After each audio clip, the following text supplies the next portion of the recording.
राधे राधे दोस्तों, स्वागत है आपका हमारे चैनल सनातनी टेलर में। आज हम बात करेंगे कार्तिक माह के 31वें अध्याय से 35वें अध्याय के महात्म्य की। 31वां अध्याय कार्तिक मास महात्म्य का यह 31वां अध्याय बतलाया भगवान ने प्रभु स्मरण का सरल उपाय। भगवान श्री कृष्ण ने कहा, पूर्व काल में अवंतीपुरी में धनेश्वर नामक एक ब्राह्मण रहता था। वह रस, चमड़ा और कंबल आदि का व्यापार करता था। वह वैश्यागामी और मद्यपान आदि बुरे कर्मों में लिप्त रहता था। चूंकि वह रात दिन पाप में रत रहता था, इसलिए वह व्यापार करने नगर नगर घूमता था। एक दिन वह क्रय विक्रय के कार्य से घूमता हुआ महिष्मतीपुरी में जा पहुंचा, जो राजा महिष ने बसाई थी। वहां पाप नाशिनी नर्मदा सदैव शोभा पाती है। उस नदी के किनारे कार्तिक का व्रत करने वाले बहुत से मनुष्य अनेक गांवों से स्नान करने के लिए आए हुए थे। धनेश्वर ने उन सबको देखा और अपना सामान बेचता हुआ वह भी 1 मास तक वही रहा। वह अपने माल को बेचता हुआ नर्मदा नदी के तट पर घूमता हुआ स्नान, जप और देवर्चन में लगे हुए ब्राह्मणों को देखता और वैष्णवों के मुख से भगवान विष्णु के नामों का कीर्तन सुनता था। वह वहां रहकर उनको स्पर्श करता रहा, उनसे बातचीत करता रहा। वह कार्तिक के व्रत की उद्यापन विधि तथा जागरण भी देखता रहा।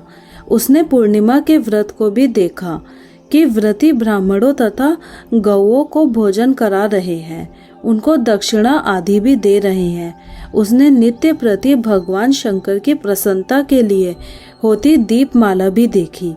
त्रिपुर नामक राक्षस के 3 पुरों को भगवान शिव ने इसी तिथि को जलाया था, इसलिए शिव जी के भक्त इस तिथि को दीप उत्सव मनाते हैं। जो मनुष्य मुझ में और शिव जी में भेद करता है, उसकी समस्त क्रियाएं निष्फल हो जाती हैं। इस प्रकार नर्मदा तट पर रहते हुए जब उसको 1 माह व्यतीत हो गया, तो एक दिन अचानक उसे किसी काले सांप ने डस लिया। इससे विहल होकर वह भूमि पर गिर पड़ा।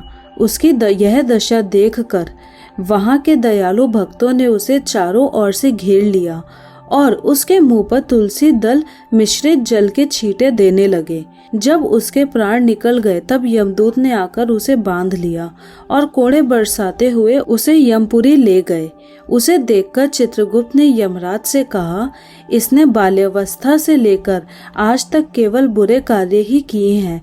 इसके जीवन में तो पुण्य का लेश मात्र भी दृष्टि गोचर नहीं होता। यदि मैं पूरे 1 वर्ष तक भी आपको सुनता रहूं, तो भी इसके पापों की सूची समाप्त नहीं होगी। यह महापापी है, इसलिए इसको 1 कल्प तक घोर नरक में डालना चाहिए।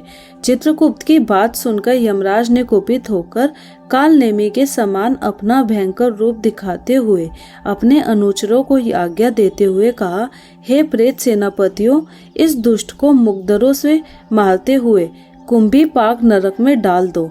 सेनापतियों ने मुकदरों से उसका सर फोड़ते हुए कुंभीपाक नरक में ले जाकर खौलते हुए तेल के कड़ाहे में डाल दिया। प्रेत सेनापतियों ने उसे जैसे ही तेल के कड़ाहे में डाला, वैसे ही वहां का कुंड शीतल हो गया। ठीक उसी प्रकार जिस प्रकार पूर्व काल में प्रहलाद जी को डालने से दैत्यों की जलाई हुई आग ठंडी हो गई थी। यह विचित्र घटना देखकर प्रेत सेनापति यमराज जी के पास गए और उनसे सारा वृतांत कहा। सारी बात सुनकर यमराज जी आश्चर्यचकित हो गए और इस विषय में पूछताछ करने लगे। उसी समय नारद जी वहां आए और यमराज जी से कहने लगे, सूर्य नंदन, यह ब्राह्मण नरकों का उपभोग करने योग्य नहीं है। जो मनुष्य पुण्य कर्म करने वाले लोगों का दर्शन, स्पर्श और उनके साथ वार्तालाप करता है, वह उनके पुण्य का 6वां अंश प्राप्त कर लेता है। यह घनेश्वर तो 1 मास तक श्री हरि के कार्तिक व्रत का अनुष्ठान करने वाले असंख्य मनुष्यों के संपर्क में रहा है, अतः यह उन सबके पुण्यांश का भागी हुआ है। इसको अनिच्छा से पुण्य प्राप्त हुआ है, इसलिए यह यक्ष की योनि में रहे और पाप भोग के रूप में सब नरक का दर्शन मात्र करके ही यम यातना से मुक्त हो जाए। भगवान श्री कृष्ण ने कहा, सत्यभामा, नारद जी के इस प्रकार कहकर चले जाने के पश्चात घनेश्वर को पूर्ण आत्मा समझते हुए यमराज जी ने दूतों को उसे नरक दिखाने की आज्ञा दी। 32वां अध्याय। मुझे सहारा है तेरा सब जग के पालनहार। कार्तिक मास के महात्म्य का 32वां विस्तार। भगवान श्री कृष्ण ने आगे कहा, हे प्रिय, यमराज की आज्ञा शिरोधार्य करते हुए प्रेतपति धनेश्वर को नरकों के समीप ले गया और उसे दिखाते हुए कहने लगा, हे धनेश्वर, महान भय देने वाले इन नरकों की ओर दृष्टि डालो। इनमें पापी पुरुष सदैव दूतों द्वारा पकाए जाते हैं। यह देखो, यह तप्त वाचुक नामक नरक है, जिसमें देह जलाने के कारण पापी विलाप कर रहे हैं। जो मनुष्य भोजन के समय भूखों को भोजन नहीं देता, वह बार बार इस नरक में डाले जाते हैं। वह प्राणी जो गुरु, अग्नि, ब्राह्मण, गौ, वेद और राजा इनको लात मारता है, वह भयंकर नरक अतिशय पापों के करने पर मिलते हैं। आगे देखो, यह दूसरा नरक है, जिसका नाम अंधता मिस्त्र है। इन पापियों को सुई की भांति मुख वाले तमोत नामक कीड़े काट रहे हैं। इस नरक में दूसरे का दिल दुखाने वाले पापी गिराए जाते हैं। यह तीसरा नरक है, जिसका नाम क्रकय है। इस नरक में पापियों को आरे से चीरा जाता है। यह नरक भी असीमत्र वर्ण आदि भेदों से 6 प्रकार का होता है। इसमें स्त्री तथा पुरुष के वियोग कराने वाले मनुष्य को कड़ाही में पकाया जाता है। 2 प्रियजनों को दूर करने वाले मनुष्य भी असीमत्र नामक नरक के में तलवार की धार से काटे जाते हैं और कुछ भेड़िए के डर से भाग जाते हैं। अब अर्गल नामक यह चौथा नरक देखो। इसमें पापी विभिन्न प्रकार से चिल्लाते हुए इधर उधर भाग रहे हैं। यह नरक भी वध आदि भेदों से 6 प्रकार का है। अब तुम यह 5वां नरक देखो, जिसका नाम कूट शालमली है। इसमें अंगारों की तरह कष्ट देने वाले बड़े बड़े कांटे लगे हैं। यह नरक भी यातना आदि भेदों से 6 प्रकार का है। इस नरक में पर स्त्री गमन करने वाले मनुष्य डाले जाते हैं। अब तुम यह 6वां नरक देखो। उलवड़ नामक नरक में सिर नीचे करके पापियों को लटकाया जाता है। जो लोग भक्ष्य का विचार नहीं करते, दूसरों की निंदा और चुगली करते हैं, वह इस नरक में डाले जाते हैं। दुर्गंध भेद से यह नरक भी 6 प्रकार का है। यह 7वां नरक है, जिसका नाम कुंभी पाक है। यह अत्यंत भयंकर और यह भी 6 प्रकार का है। इसमें महापातकी मनुष्य को पकाया जाता है। इस नरक में सहस्त्रों वर्षों तक यातना भोगनी पड़ती है। यही रौरव नरक है। जो पाप इच्छा रहित किए जाते हैं वह सूखे, और जो पाप इच्छा पूर्वक किए जाते हैं वह पाप आर्द्र कहलाते हैं। इस प्रकार शुष्क और आर्द्र भेदों से यह पाप 2 प्रकार के होते हैं। इसके अलावा और भी अलग अलग 84 प्रकार के पाप है। अपक्रीण, पाडकते, मालिनीकर्ण, जाति भ्रंशकर्ण, उपाय, अतिपाप, महापाप, यह 7 प्रकार के पातक हैं। जो मनुष्य जैसा कर्म करता है उसे इन 7 नरक से उसके पाप कर्मों के अनुसार पकाया जाता है। चूँकि तुम्हें कार्तिक व्रत करने वाले प्रभु भक्तों का संसर्ग प्राप्त हुआ था, उससे पुण्य की वृद्धि हो जाने के कारण यह सभी नरक तुम्हारे लिए निश्चय ही नष्ट हो गए हैं। इस प्रकार धनेश्वर को नरकों का दर्शन कराकर प्रेतराज उसे यक्ष लोक में ले गए। वहां जाकर उसे वहां का राजा बना दिया। वही कुबेर का अनुचर धनक्षय के नाम से भी प्रसिद्ध हुआ। बाद में महर्षि विश्वामित्र ने उसके नाम पर तीर्थ बनाया था। कार्तिक मास का व्रत महाफल देने वाला है। इसके समतुल्य अन्य कोई दूसरा पुण्य कर्म नहीं है। जो भी मनुष्य इस व्रत को करता है तथा व्रत करने वाले का दर्शन करता है, उसे मोक्ष की प्राप्ति होती है। 33वां अध्याय। दया दृष्टि कर हृदय में भव भक्ति उपजाओ। 33वां अध्याय। लिखो कृपा दृष्टि बरसाओ। सूत जी ने कहा, इस प्रकार अपनी अत्यंत प्रिय सत्यभामा को यह कथा सुनाकर भगवान श्री कृष्ण संध्या उपासना करने के लिए माता के घर में गए। यह कार्तिक मास का व्रत भगवान विष्णु को अति प्रिय है तथा भक्ति प्रदान करने वाला है। रात्रि जागरण, प्रातः काल का स्नान, तुलसी वट सींचन, उद्यापन, दीपदान, यह 5 कर्म भगवान विष्णु को प्रसन्न करने वाले हैं, इसलिए इनका पालन अवश्य करना चाहिए। ऋषि बोले, भगवान विष्णु को प्रिय अधिक फल की प्राप्ति कराने वाले, शरीर के प्रत्येक अंग को प्रसन्न करने वाले कार्तिक महात्म्य आपने हमें बताया। यह मोक्ष की कामना करने वालों अथवा भोग की इच्छा करने वाले मनुष्य को यह व्रत अवश्य ही करना चाहिए। इसके अतिरिक्त हम आपसे एक बात पूछना चाहते हैं कि यदि कार्तिक मास का व्रत करने वाले मनुष्य किसी संकट में फंस जाए या वह किसी वन में हो या व्रती किसी रोग से ग्रस्त हो जाए, तो उस मनुष्य को कार्तिक व्रत को किस प्रकार करना चाहिए, क्योंकि कार्तिक व्रत भगवान विष्णु को अत्यंत प्रिय है और इसे करने से मुक्ति एवं भक्ति प्राप्त होती है, इसलिए इसे छोड़ना नहीं चाहिए। श्री सूत जी ने इसका उत्तर देते हुए कहा, यदि कार्तिक का व्रत करने वाला मनुष्य किसी संकट में फंस जाए तो वह हिम्मत करके भगवान शंकर या भगवान विष्णु के मंदिर जो भी पास हो उसमें जाकर रात्रि जागरण करे। यदि व्रती घने वन में फंस जाए तो फिर पीपल के वृक्ष के नीचे या तुलसी के वन में जाकर जागरण करे। भगवान विष्णु की प्रतिमा के सामने बैठकर विष्णु जी का कीर्तन करे। ऐसा करने से सहस्त्रों गायों के दान के समान फल की प्राप्ति होती है। जो मनुष्य विष्णु जी के कीर्तन में बाजा बजाते हैं उसे वाजपेय यज्ञ के समान फल की प्राप्ति होती है। और हरि कीर्तन में नृत्य करने वाले मनुष्य को सभी तीर्थों में स्नान करने का फल प्राप्त होता है। किसी संकट के समय या रोगी हो जाने और जल न मिल पाने की स्थिति में केवल भगवान विष्णु के नाम मात्र से मार्जन ही कर ले। यदि उद्यापन ना कर सके तो व्रत की पूर्ति के लिए केवल ब्राह्मणों के प्रश्न होने के कारण विष्णु जी प्रसन्न रहते हैं। यदि मनुष्य दीपदान करने में असमर्थ हो तो दूसरे की दीप की वायु आदि से भली भांति रक्षा करे। यदि तुलसी का पौधा समीप ना हो तो वैष्णव ब्राह्मण की ही पूजा कर ले, क्योंकि भगवान विष्णु सदैव अपने भक्तों के समीप रहते हैं।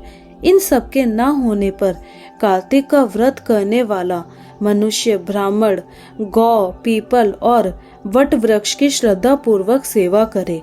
शौनक आदि ऋषि बोले, आपने गौ तथा ब्राह्मणों के समान पीपल और वट वृक्षों को बताया है और सभी वृक्षों में पीपल तथा वट वृक्ष को ही श्रेष्ठ कहा है। इसका कारण बताइए। सूत जी ने कहा, पीपल भगवान विष्णु को और वट भगवान शंकर का स्वरूप है। पलाश ब्रह्मा जी के अंश से उत्पन्न हुआ है।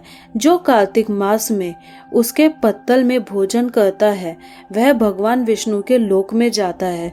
जो इन वृक्षों की पूजा, सेवा एवं दर्शन करते हैं उनके सभी पाप नष्ट हो जाते हैं। ऋषियों ने पूछा, हे प्रभु, हम लोग के मन में एक शंका है कि ब्रह्मा, विष्णु और शंकर वृक्ष स्वरूप क्यों हुए? कृपया आप हमारी इस शंका का निवारण कीजिए। सूत जी बोले, प्राचीन काल में भगवान शिव तथा माता पार्वती विहार कर रहे थे। उस समय उनके विहार में विघ्न उपस्थित करने के उद्देश्य से अग्निदेव ब्राह्मण का रूप धारण करके वहां पहुंचे। विहार के आनंद के वशीभूत हो जाने के कारण कुपित होकर माता पार्वती ने सभी देवताओं को शाप दे दिया। माता पार्वती ने कहा, हे देवताओं, विशेष सुख से कीट पतंगे तक अनिभिज्ञ नहीं है।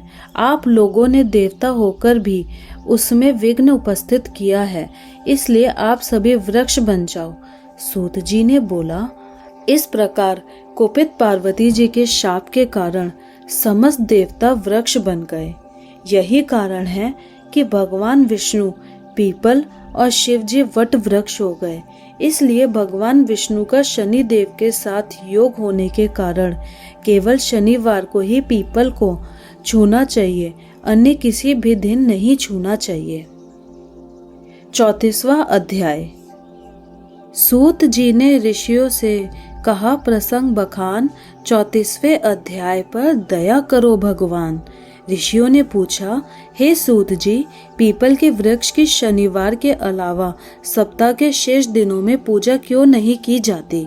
सूत जी बोले, हे ऋषियों, समुद्र मंथन करने से देवताओं को जो रत्न प्राप्त हुए, उनमें से देवताओं ने लक्ष्मी और कौस्तुभमणि भगवान विष्णु को समर्पित कर दी थी। जब भगवान विष्णु लक्ष्मी जी से विवाह करने के लिए तैयार हुए तो लक्ष्मी जी बोली, हे प्रभु, जब तक मेरी बड़ी बहन का विवाह नहीं हो जाता तब तक मैं छोटी बहन आपसे किस प्रकार विवाह कर सकती हूँ। इसलिए आप पहले मेरी बड़ी बहन का विवाह करा दें, उसके बाद आप मुझसे विवाह कीजिए। यही नियम है जो प्राचीन काल से चला आ रहा है। सूत जी ने कहा, लक्ष्मी जी के मुख से ऐसे वचन सुनकर भगवान विष्णु ने लक्ष्मी जी की बड़ी बहन का विवाह उद्दालक ऋषि के साथ संपन्न करा दिया। लक्ष्मी जी की बड़ी बहन अलक्ष्मी जी बड़ी कुरूप थी। उसका मुख बड़ा, दांत चमकते हुए, उसकी देह वृद्धा की भांति, नेत्र बड़े बड़े और बाल रूखे थे। भगवान विष्णु द्वारा आग्रह किए जाने पर ऋषि उद्दालक उससे विवाह करके उसे वेद मंत्रों की ध्वनि से गुंजाते हुए अपने आश्रम ले आए। वेद ध्वनि से गूंजती हवन के पवित्र धुएं से सुगंधित उस ऋषि के सुंदर आश्रम को देखकर अलक्ष्मी को बहुत दुख हुआ। वह महर्षि उद्दालक से बोली, चूंकि इस आश्रम में वेद ध्वनि गूंज रही है, इसलिए यह स्थान मेरे रहने योग्य नहीं है। इसलिए आप मुझे यहाँ से अन्यत्र ले चलिए। उसकी बात सुनकर महर्षि उद्दालक बोले, तुम यहाँ क्यों नहीं रह सकती और तुम्हारे रहने योग्य अन्य कौन सा स्थान है, वह भी मुझे बताओ। और लक्ष्मी बोली, जिस स्थान पर वेद की ध्वनि होती हो, अतिथियों का आदर सत्कार किया जाता हो, यज्ञ आदि होते हो, ऐसे स्थान पर मैं नहीं रह सकती। जिस स्थान पर पति पत्नी आपस में प्रेम से रहते हो, पितरों के निमित्त यज्ञ होते हो, देवताओं की पूजा होती हो, उस स्थान पर भी मैं नहीं रह सकती। जिस स्थान पर वेदों की ध्वनि ना हो, अतिथियों का आदर सत्कार ना होता हो, यज्ञ ना होते हो, पति पत्नी आपस में कलेश करते हो, पूज्य वृद्धों, सत्य पुरुषों तथा मित्रों का अनादर होता हो, जहाँ दुराचारी, चोर, पर स्त्रीगामी मनुष्य निवास करते हो, जिस स्थान पर गायों की हत्या की जाती हो, मद्यपान, ब्रह्म हत्या आदि पाप होते हो, ऐसे स्थान पर मैं प्रसन्नता पूर्वक निवास करती हूँ। सूत जी बोले, और लक्ष्मी के मुख से इस प्रकार के वचन सुनकर उद्दालक का मन खिन्न हो गया। वह इस बात को सुनकर मौन हो गए। थोड़ी देर बाद वह बोले कि ठीक है, मैं तुम्हारे लिए ऐसा स्थान ढूंढ दूंगा। जब तक मैं तुम्हारे लिए ऐसा स्थान न ढूंढ लूं, तब तक तुम इसी पीपल के नीचे चुपचाप बैठी रहना। महर्षि उद्दालक उसे पीपल के वृक्ष के नीचे बिठाकर उसके रहने योग्य स्थान की खोज में निकल पड़े, परंतु जब बहुत समय तक प्रतीक्षा करने पर भी वह वापस नहीं लौटे तो अलक्ष्मी विलाप करने लगी। जब वैकुंठ में बैठी लक्ष्मी जी ने अपनी बहन अलक्ष्मी का विलाप सुना तो वह व्याकुल हो गई। वह दुखी होकर भगवान विष्णु से बोली, हे प्रभु, मेरी बड़ी बहन पति द्वारा त्यागे जाने पर अत्यंत दुखी है। यदि मैं आपकी प्रिय पत्नी हूँ तो आप उसे आश्वासन देने के लिए उसके पास चलिए। लक्ष्मी जी की प्रार्थना पर भगवान विष्णु लक्ष्मी जी सहित उस पीपल के वृक्ष के पास गए जहां अलक्ष्मी बैठकर विलाप कर रही थी। उसको आश्वासन देते हुए भगवान विष्णु बोले, हे अलक्ष्मी, तुम इसी पीपल के वृक्ष की जड़ में सदैव के लिए निवास करो, क्योंकि इसकी उत्पत्ति मेरे ही अंश से हुई है और इसमें सदैव मेरा ही निवास रहता है। प्रत्येक वर्ष गृहस्थ लोग तुम्हारी पूजा करेंगे और उन्हीं के घर में तुम्हारी छोटी बहन का वास होगा। स्त्रियों को तुम्हारी पूजा विभिन्न उपहारों से करनी चाहिए। मनुष्य को पुष्प, धूप, दीप, गंध आदि से तुम्हारी पूजा करनी चाहिए, तभी तुम्हारी छोटी बहन लक्ष्मी उन पर प्रसन्न होगी। सूत जी बोले, ऋषियों, मैंने आपको भगवान श्री कृष्ण, सत्यभामा तथा पृथु नारद का संवाद सुना दिया है, जिसे सुनने से ही मनुष्य के समस्त पापों का नाश हो जाता है और अंत में वैकुंठ को प्राप्त करता है। यदि अब भी आप लोग कुछ पूछना चाहते हैं तो अवश्य पूछिए, मैं उसे अवश्य कहूँगा। सूत जी के वचन सुनकर शौनक आदि ऋषि थोड़ी देर तक प्रसन्नचित वहीं बैठे रहे। तत्पश्चात वह लोग बद्री नारायण जी के दर्शन हेतु चल दिए। जो मनुष्य इस कथा को सुनता या सुनाता है उसे इस संसार में समस्त सुख प्राप्त होते हैं। 35वां अध्याय। अनुपम कथा कार्तिक होती है संपन्न, इसको पढ़ने से श्री हरि होते हैं प्रसन्न। इतनी कथा सुनकर सभी ऋषि सूत जी से बोले, हे सूत जी, अब आप हमें तुलसी विवाह की विधि बताइए। सूत जी बोले, कार्तिक शुक्ल नवमी को द्वापर युग का आरंभ हुआ है, अतः ये तिथि दान और उपवास में क्रमशः पूर्वाह्व्यापनी तथा पराव्यापनी हो तो ग्रहाय है। इस तिथि को नवमी से एकादशी तक मनुष्य शास्त्रोक्त विधि से तुलसी के विवाह का उत्सव करे तो उसे कन्यादान का फल प्राप्त होता है। पूर्व काल में कनक की पुत्री किशोरी ने एकादशी तिथि में संध्या के समय तुलसी की वैवाहिक विधि संपन्न की। इससे वह किशोरी वैधव्य दोष से मुक्त हो गई। अब मैं इसकी विधि बतलाता हूँ। 1 तोला सुवर्ण की भगवान विष्णु की सुंदर प्रतिमा तैयार कराएं, अथवा अपनी शक्ति के अनुसार आधे या चौथाई तोले की ही प्रतिमा बनवा ले। फिर तुलसी और भगवान विष्णु की प्रतिमा में प्राण प्रतिष्ठा करके षोडशोपचार से पूजा करें। पहले देश काल का स्मरण करके गणेश पूजन करें, फिर पुण्य हवाचन कराकर नंदी श्राद्ध करें। तत्पश्चात वेद मंत्रों के उच्चारण और बाजे आदि की ध्वनि के साथ भगवान विष्णु की प्रतिमा को तुलसी जी के निकट लाकर रखें।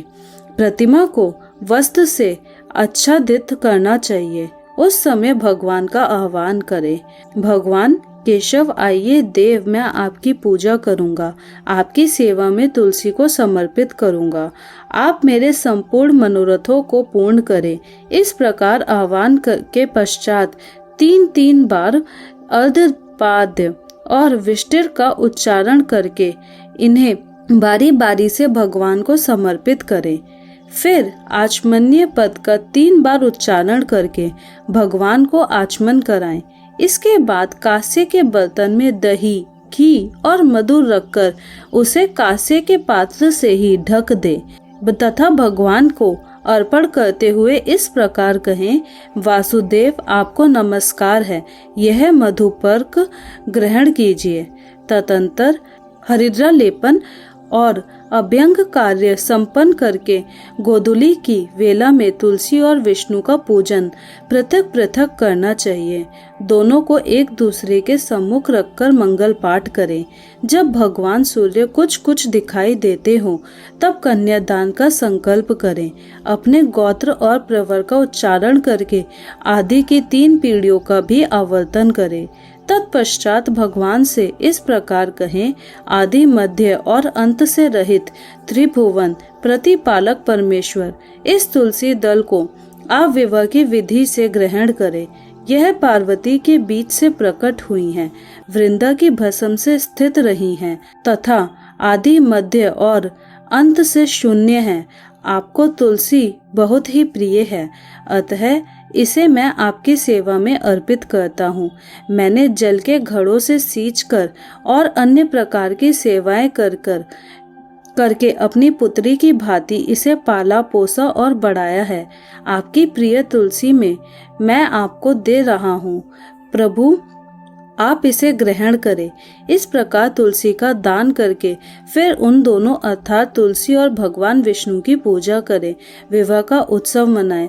सुबह होने पर पुनः लक्ष्मी और विष्णु जी का पूजन करें।